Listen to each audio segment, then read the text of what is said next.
Las quemas de los humedales no cesan. En la región estamos atestiguando un ecocidio sin precedentes, quizás irreparable.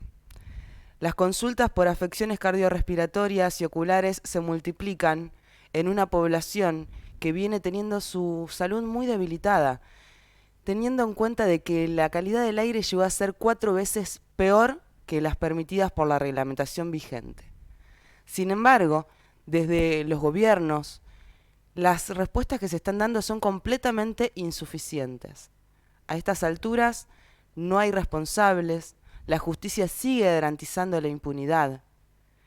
Los gobiernos vienen dando respuestas prácticamente descriptivas, respuestas que naturalizan la situación como el envío de 500.000 barbijos de parte de Nación a la ciudad.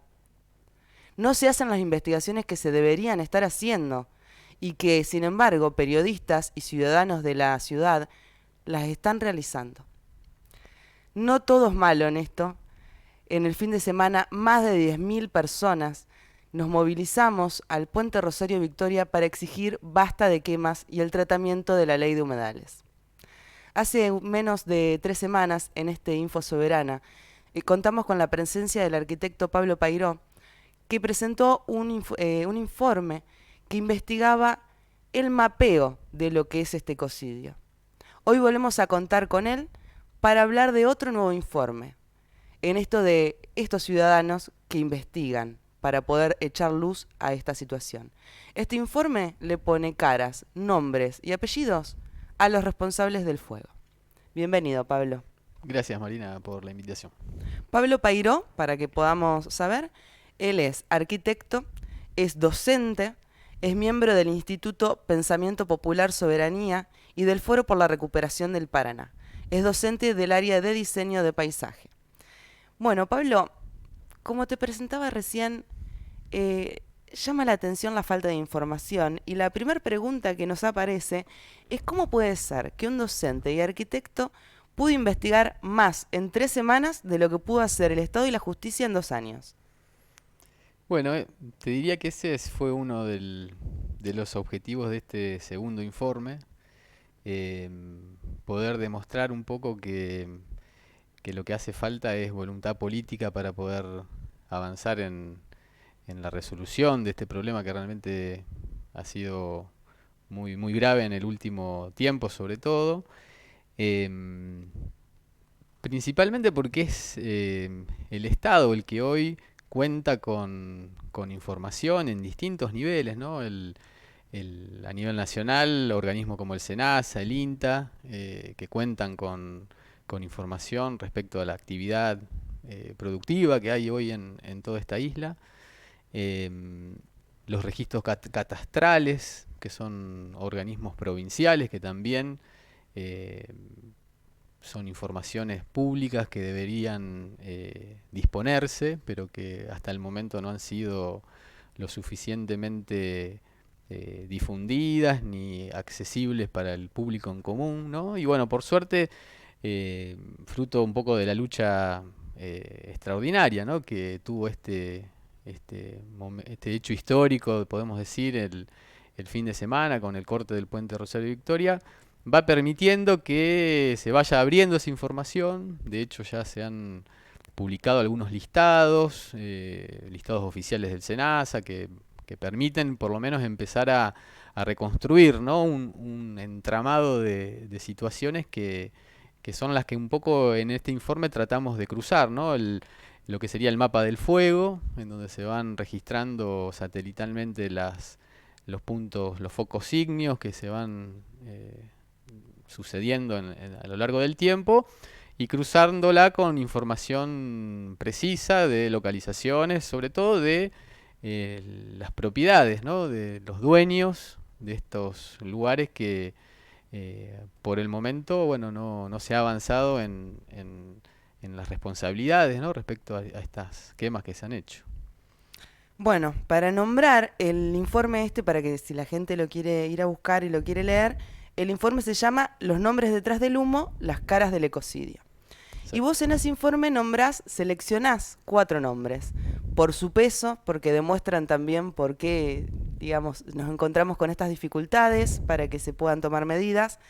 A mí me gustaría si podemos ir recorriendo uno por uno los nombres, lo vamos a ir acompañando con las placas para que se pueda hacer bien gráfico. Y bueno, el primer nombre que ha tomado mucha repercusión en estos días es el nombre de Juan Alejandro Baggio. ¿Qué nos podés decir al respecto? Bien, sí, ese es uno de los personajes más, podemos decir, conocidos, ¿no? Porque ya tiene varias denuncias y ha sido eh, apuntado, digamos, como uno de los principales propietarios. Bueno, en la gráfica que ustedes pueden estar viendo, lo que pudimos hacer es localizar justamente más de 14 propiedades que tiene en toda la zona de las islas, fundamentalmente muy próximas a la que es la conexión vial entre Rosario y Victoria. En ese mapeo nosotros fuimos como indicando, incluso con distintos círculos, el tamaño de esas propiedades, que suman casi más de 40.000 hectáreas. Podemos decir que es un gran terrateniente en términos de la cantidad de superficie que ocupan sus propiedades y obviamente cruzadas con lo que es el mapa del fuego en diversas oportunidades. Nosotros en esa infografía, bueno, retratamos un momento en particular, pero son situaciones que se van repitiendo en distintos momentos y gran parte de esas tierras son lugares en donde se han efectuado quemas de gran magnitud. em, y nosotros entendemos que, bueno, es uno de los personajes que, si bien ha sido nombrado o citado en algunos medios como responsable, bueno, hasta ahora no se ha avanzado sobre todo en la justicia, en poder determinar el grado de responsabilidad que él tiene. Em, Nosotros además en este informe planteamos un poco la relación, ¿no?, que él tiene con el gobernador de la provincia de Entre Ríos. Em, Hay muchas imágenes y notas en los medios que van reflejando un poco la presencia del gobernador, fundamentalmente en lo que son las instalaciones de la fábrica por la cual esta familia es conocida, que es la fábrica de jugos Baggio. Por ahí lo que no es tan conocido, que bueno, este personaje, que es el actual titular de la empresa, es un gran ganadero que tiene bueno, instalaciones en el territorio entrerriano de producción bovina, porcina. Bueno, es un personaje de peso. em, y se lo ve al gobernador siempre en una relación muy aceitada, que tiene que ver con también favorecer lo que él entiende es el modelo de industrialización de productos primarios, como son justamente la fábrica de jugos, y se lo ha visto incluso en giras internacionales, ¿no?, tratando de abrir nuevos mercados en un escenario mundial más complejo por el tema de la guerra. Y bueno, eh, hay una foto muy conocida que nosotros la incorporamos en el informe, que es bueno, una reunión que tuvo con la embajadora de Gran Bretaña, y bueno, esa foto, ¿no?, con la bandera inglesa atrás. La verdad que duele ver cómo personajes de la política argentina eh, desconocen, ¿no?, la importancia y el simbolismo de algunas imágenes, y cómo en ese afán de favorecer justamente este tipo de emprendimientos se dejan atrás cuestiones que tienen que ver con la soberanía y la historia argentina. Bueno, el segundo nombre es el de Daniel Alberto Nassini, que como dice tu informe fue presidente de la Bolsa de Comercio hasta noviembre del 2021 y que fue vicepresidente durante la gestión de Padoan, conocido por Vicentín. Pareciera que los grandes problemas que tenemos en Argentina siempre tienen algo que ver con la Bolsa de Comercio, por lo menos eso es lo que hemos podido ver en este Info Soberana. Bueno, más allá de esa apreciación personal, ¿qué nos podés contar vos sobre este señor? Sí, efectivamente fue el anterior presidente de la Bolsa de Comercio. em, tiene alrededor de 420 hectáreas, bastante enfrente de lo que sería la localidad de Granadero Baigorria, Capitán Bermúdez, es bien sobre la costa del río Paraná, están ahí, por lo menos en los registros del SENASA aparece indicado esa propiedad también ahí. Em, en este caso también se pudo verificar que en el año 2020 principalmente se constatan varias situaciones de focos de incendio en el ámbito de esas propiedades. Y nos parece también un personaje paradigmático porque no tanto por la extensión, porque si lo comparamos con lo que es el caso anterior es relativamente menor, pero sí por la implicancia simbólica, ¿no? De un personaje eh, representante de una institución como la Bolsa de Comercio de Rosario, eh, que entendemos nosotros tiene mucho que ver con las causas más de fondo que en el anterior informe nosotros habíamos tratado de velar, ¿no? Bueno, qué cosas están detrás, por qué pasa esto que pasa en toda esta zona de las islas. Y un poco a las conclusiones que arribábamos era que mucho de esto de lo que estaba sucediendo tenía que ver con el desarrollo de hace varias décadas en Argentina y no solo en nuestro país, sino en una parte del continente, en torno a lo que es hoy la Cuenca del Plata, en donde se ha, digamos, instalado una matriz que nosotros decimos es extractivista, un modelo pensado en beneficio a sectores muy concentrados, ¿no? Que son, por un lado, los grandes terratenientes, que, que han sido un poco los principales beneficiarios de todo lo que se conoce como el agronegocio, el boom sojero, la expansión de la frontera agrícola, en definitiva, tiene mucho que ver con el éxodo ganadero que nosotros señalábamos era uno de los factores que había estado teniendo que ver con la erradicación de la ganadería en las islas. Y por otro lado, esta coincidencia, este núcleo de intereses coincidentes con lo que nosotros decimos son las grandes potencias que han definido que esta parte del continente y particularmente Argentina garantice la provisión de materias primas, principalmente alimentos.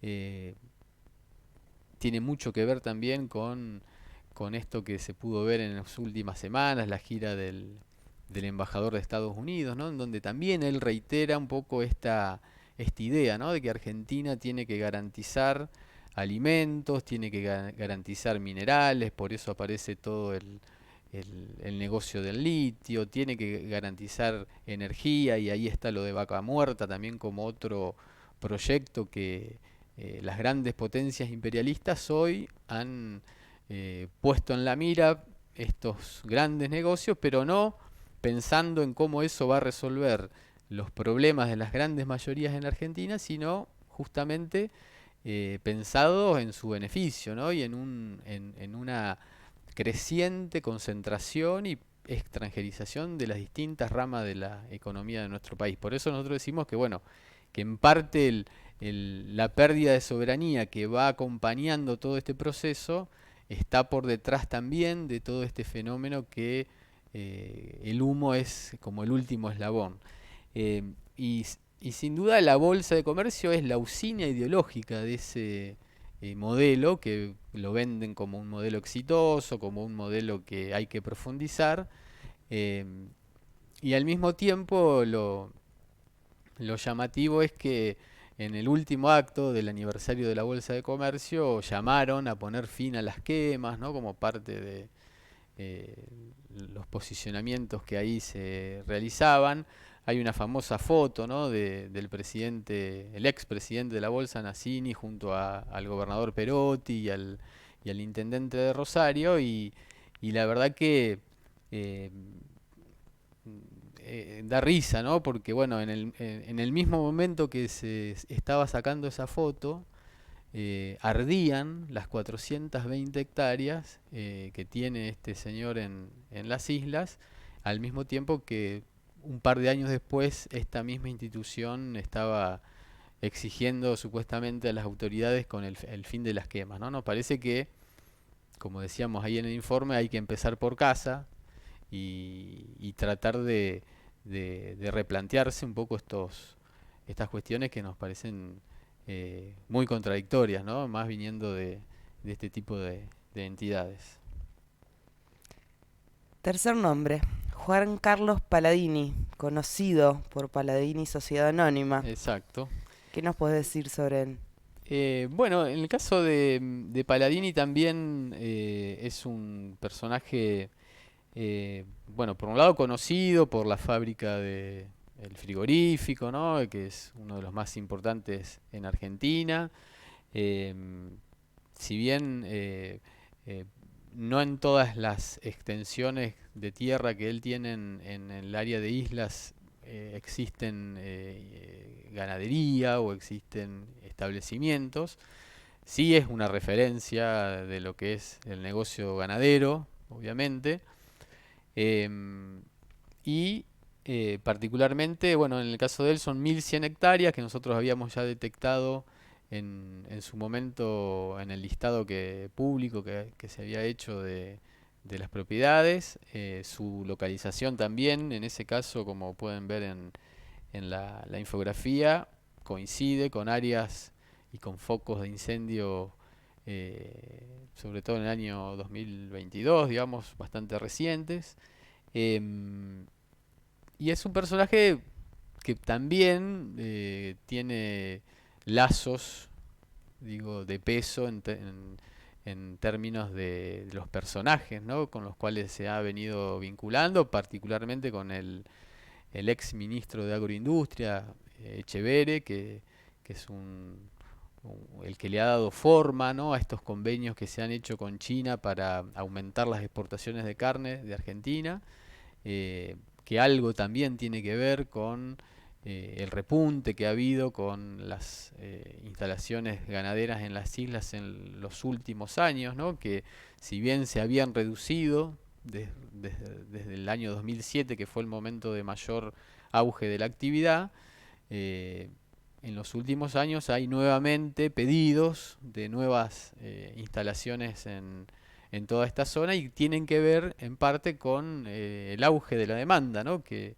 ha sido notablemente grande y que tiene que ver con bueno, el principal representante de lo que es la sociedad rural argentina, que fue de hecho su presidente hasta el año 2017, y bueno, un personaje que mucho tiene que ver con estas redes de los sectores que dominan hoy en Argentina, ¿no? Que defienden a rajatabla este modelo que para nosotros muy lejos está de poder resolver realmente las necesidades populares.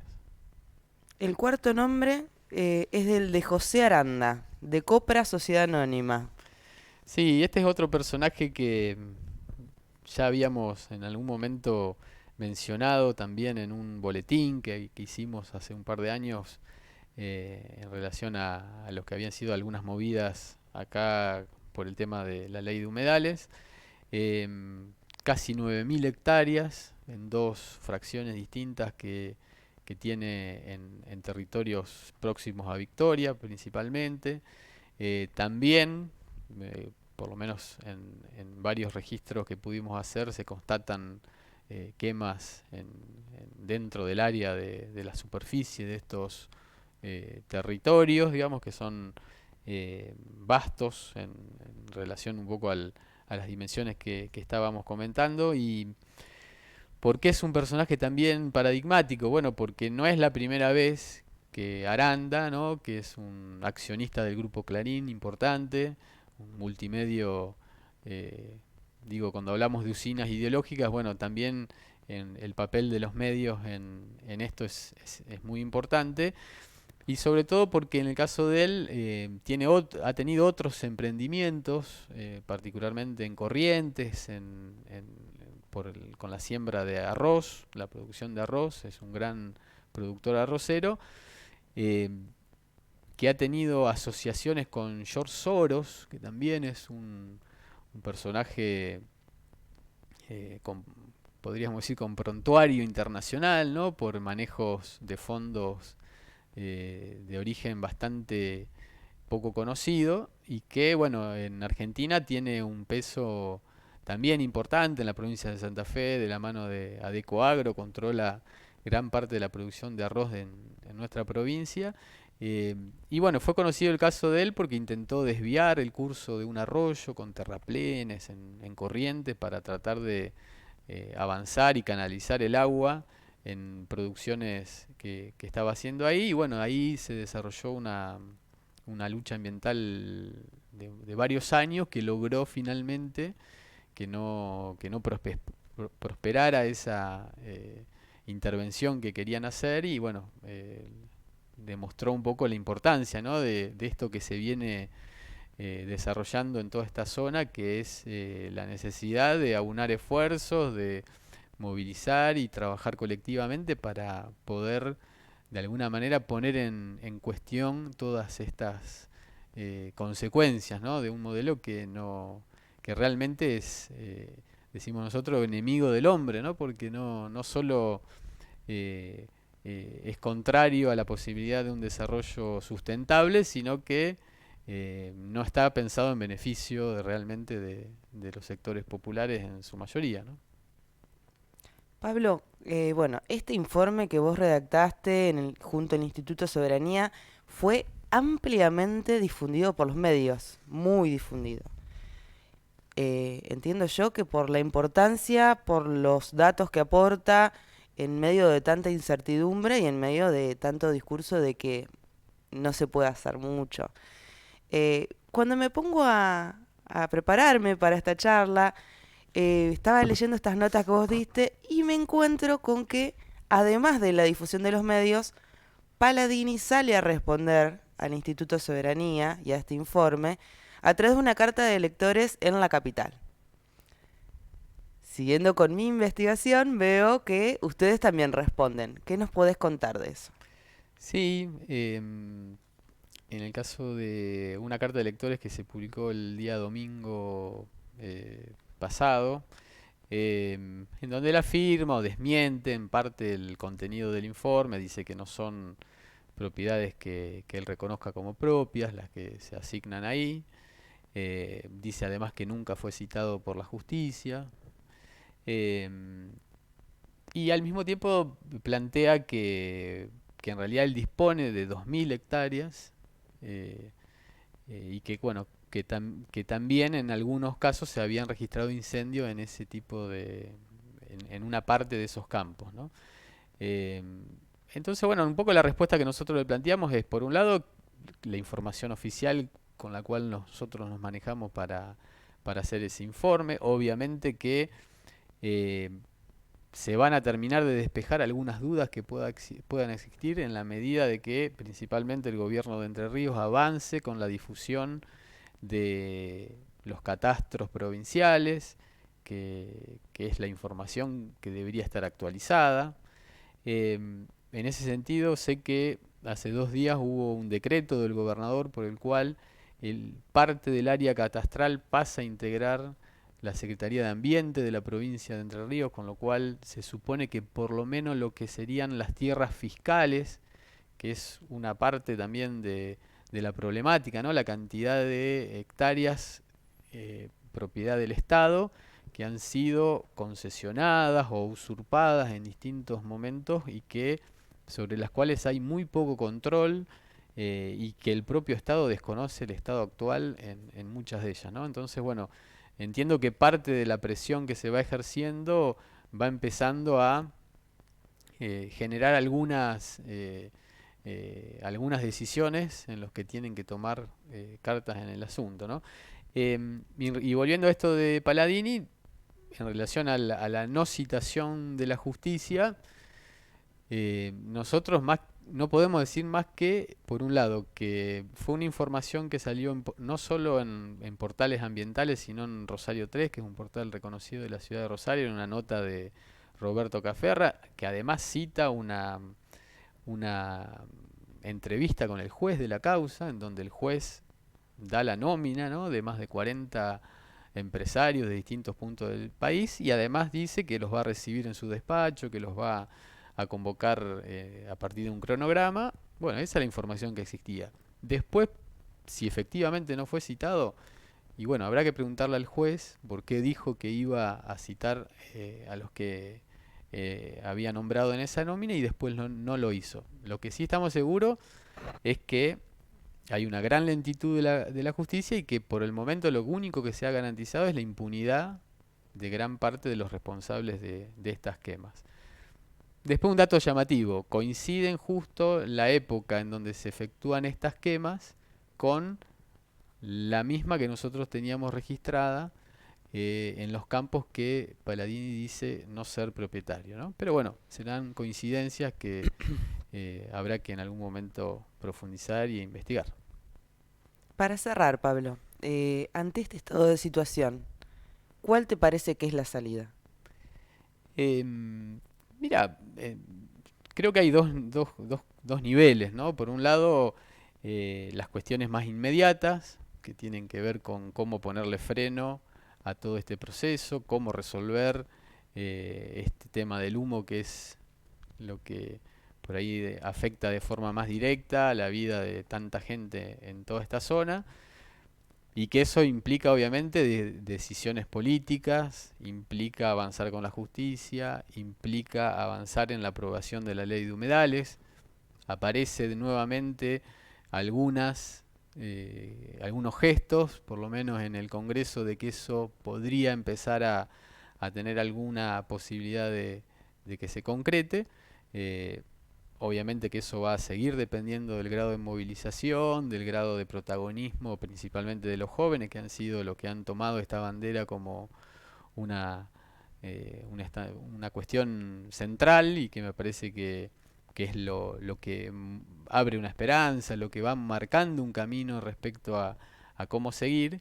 Y por otro lado, me parece que poner en discusión finalmente las causas de todo este fenómeno es lo que de alguna manera nos va a permitir resolverlo de forma más definitiva, ¿no? Porque en la medida que mantengamos esta declinación que nosotros decimos de la soberanía en Argentina, que impide que podamos avanzar en un desarrollo integral, que no solo posibilite un desarrollo de la agricultura en sus distintas maneras de un modo sustentable, sino que fundamentalmente permita un desarrollo industrial en Argentina que está trabado, que está deformado justamente porque las grandes potencias necesitan que nosotros solamente hagamos esto que ellos requieren, ¿no? Y me parece que parte de las soluciones de fondo que necesitamos tienen que ver con poner en discusión este modelo, ¿no? Eh, Siempre recuerdo una pancarta que formó parte de las primeras movilizaciones que se hicieron en el puente y que decían defender el ambiente es defender la soberanía. Yo creo que es una síntesis de esta discusión que nos tenemos que dar porque podemos seguir, ¿no? Insistiendo en tratar de apagar el fuego y de apagar las consecuencias, pero lo que se trata me parece es en algún momento ir a la discusión más de fondo, ¿no? Que tiene que ver con la posibilidad de recuperar la soberanía, ¿no? Que es esto que hemos perdido hace tiempo en Argentina y que no se va a resolver ni profundizando el modelo como plantean algunos, ni aumentando las exportaciones, ni eh, generando mayores condiciones para la inversión extranjera justamente en estos eh, rubros, ¿no? En donde decíamos antes energía, alimentos, siempre eh, en una matriz de producción solo de materias primas, ¿no? Nosotros me parece que pudimos demostrar en nuestra historia que tenemos muchas más posibilidades y que vale la pena seguir peleando por eso. Muchas gracias, Pablo. Gracias a vos.